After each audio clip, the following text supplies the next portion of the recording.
Hello दोस्तों। तो CA boost की एक और वीडियो में आपका बहुत स्वागत है। जैसे कि आपने थंबनेल में देख ही लिया होगा, इस वीडियो में हम बात करने वाले हैं पेनी स्टॉक्स के बारे में। देखिए, निवेश करने के कई तरीके होते हैं, उसमें से एक तरीका है पेनी स्टॉक्स में निवेश करना। कहने में जितना इजी शब्द है ये, समझने में और उस पर एक स्ट्रेटेजी ऑपरेट करने में उतना ही डिफिकल्ट होता है। इस वीडियो को लास्ट तक देखिएगा ताकि पेनी स्टॉक्स क्या होते हैं से लेकर उससे एक अच्छी रणनीति अपनाकर आप कितना क्या मुनाफा कमा सकते हैं, इसमें विस्तार में बात करेंगे। तो इस वीडियो के लास्ट तक बने रहिएगा। तो चलिए शुरू करते हैं। पेनी स्टॉक्स होते क्या हैं? पेनी स्टॉक्स वो स्टॉक्स होते हैं जो शेयर मार्केट में छोटी छोटी कंपनियों के शेयर्स मार्केट में लिस्टेड होते हैं। इनका मार्केट कैप ऐसे डिफाइन नहीं है, पर जो छोटे छोटे करोड़ में मार्केट कैपिटल होते हैं। नॉर्मली पेनी स्टॉक्स 10-20 रुपए के लगभग के स्टॉक्स होते हैं, पर हाँ, ये बात याद रखना बहुत जरूरी है कि उनके मार्केट कैपिटल भी एक लिमिट से कम हो, तभी हम उसको पेनी स्टॉक्स कहते हैं। नॉर्मली पेनी स्टॉक्स का जो स्टॉक टर्नओवर होता है, यानी उसमें जो खरीदी और बिक्री होती है, वो भी बहुत कम मात्रा में होती है। इसलिए उसमें वॉल्यूम जो होता है, जिसको हम शेयर मार्केट की भाषा में कहते हैं, खरीदी बिक्री कितनी हुई है स्टॉक में, कितने शेयर्स की हुई है, वो कंपैरेटिवली बहुत कम होती है दूसरे स्टॉक्स के मुताबिक। तो यहाँ पे हम पेनी स्टॉक्स का मूलभूत मतलब तो समझ गए हैं, पर क्या पेनी स्टॉक्स में इन्वेस्ट करना एक नए ट्रेडर या इन्वेस्टर के लिए सही होगा, इसको जानना बहुत जरूरी है। इसके पहले मैं आपको एक कॉन्सेप्ट में ले जाना चाहूंगा, जो कि होगा रिस्क मैनेजमेंट। कभी भी आप किसी भी शेयर मार्केट में किसी भी शेयर में जाएं, आपका मूलभूत धर्म होना चाहिए कि आप रिस्क को मैनेज करके चलें। तो रिस्क का मैनेजमेंट का सबसे बेस्ट क्राइटेरिया होता है डाइवर्सिफिकेशन। आप अलग अलग सेक्टर के स्टॉक्स में और इवन उस सेक्टर के भी अलग अलग स्टॉक्स में निवेशित रहेंगे, तो एक स्टॉक के कम हो जाने से आपको ज्यादा आपके पोर्टफोलियो में फर्क नहीं पड़ेगा। इसलिए कहा जाता है कि diversification is the best way to mitigate risk in share market.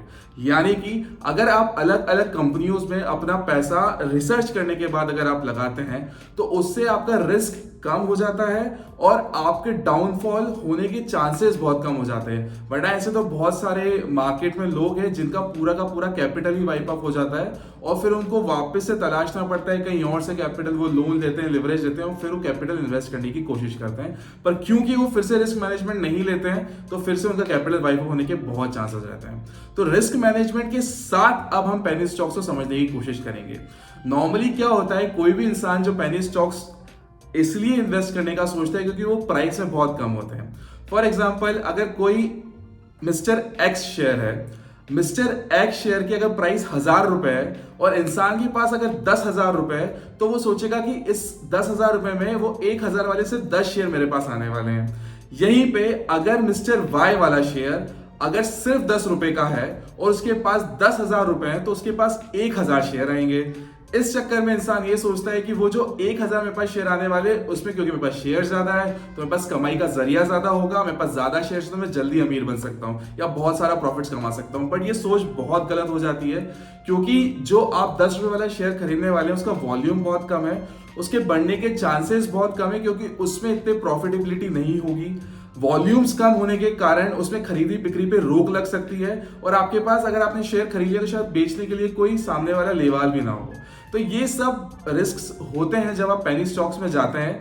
तो अगर आपको पेनी स्टॉक्स में पर्टिकुलर रिसर्च करने के बाद आपको कोई कंपनी बहुत अच्छी लगती है, आप उसमें एक लॉन्ग टर्म निवेशक के रूप में सोचते हैं, आप लिटरली जाते हैं और समझते हैं कि वो कंपनी बहुत अच्छा कर सकती है फ्यूचर में जाके, तभी उस पेनी स्टॉक्स में निवेश करने का सोचें।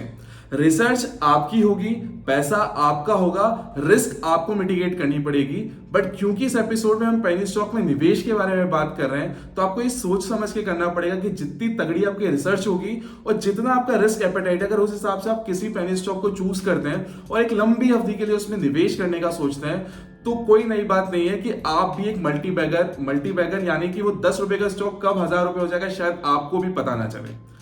तो यहां पर क्योंकि पेनी स्टॉक्स में रिस्क बहुत इन्वॉल्व होती है, तो रिसर्च बहुत इंपॉर्टेंट होती है। ऐसे ही किसी के कहने पे अगर आप कोई शेयर में निवेश करना चाहते हैं, तो हो सकता है कि आपका पूरा का पूरा कैपिटल ही वाइप ऑफ हो जाए और आपके पास और इन्वेस्टमेंट करने के लिए मौके ना बचे। तो सीए बूस्ट के इस एपिसोड में आज हम यहीं रुकते हैं। अगर आपको पेनी स्टॉक्स के बारे में और जानना हो या आपकी नजर में कोई बहुत अच्छा पेनी स्टॉक हो, तो जरूर कमेंट सेक्शन में बताइएगा। आप और हम मिलते हैं अगले वीडियो में। धन्यवाद।